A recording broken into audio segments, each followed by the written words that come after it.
I would like to express my highest expression and thanks to the Honorable and Sri Muhyiddin Yassin, former Prime Minister of Malaysia, who has tried his best to deal with the crisis that has hit the country together with experts from the national government. My best.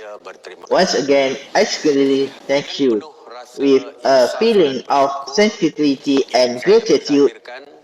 I would like to express my gratitude to my fellow members of the People Council who still support me from AMO, MCPE, Emission and BPRS under the Panji Barisan Nasional.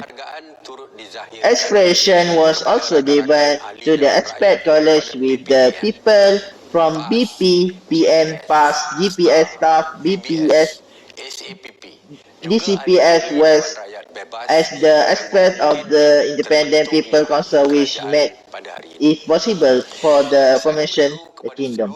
Today, I call on all members of the Joint People Council both inside and outside the kingdom to galvanize the energy to restore the state of the country. Let us with open mind and peace that accept the regular family peace by no longer exploiting this land.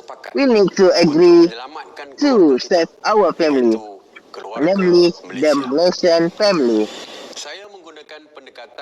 I use to religion of the nation and where we realize the existence of a family intermarried with various nationality and for example in Sabah and Sarawak, but family values have died then altogether the concept of the Malaysia family was taken because of for me the integrity of the country is tied to the values of perfect and bringing in a family.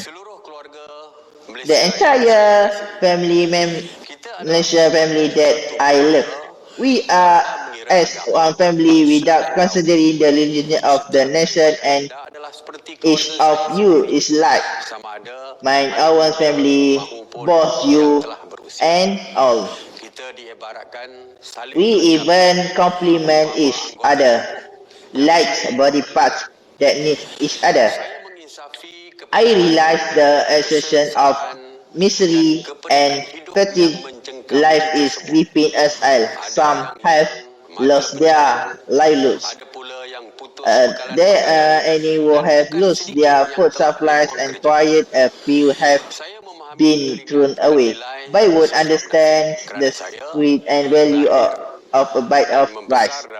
I was born raised in a family of frame who are in difficulty. Therefore, I really experienced the hardship and existence of people's lives. At a time when the country is facing an economic crisis that stems from this epidemic.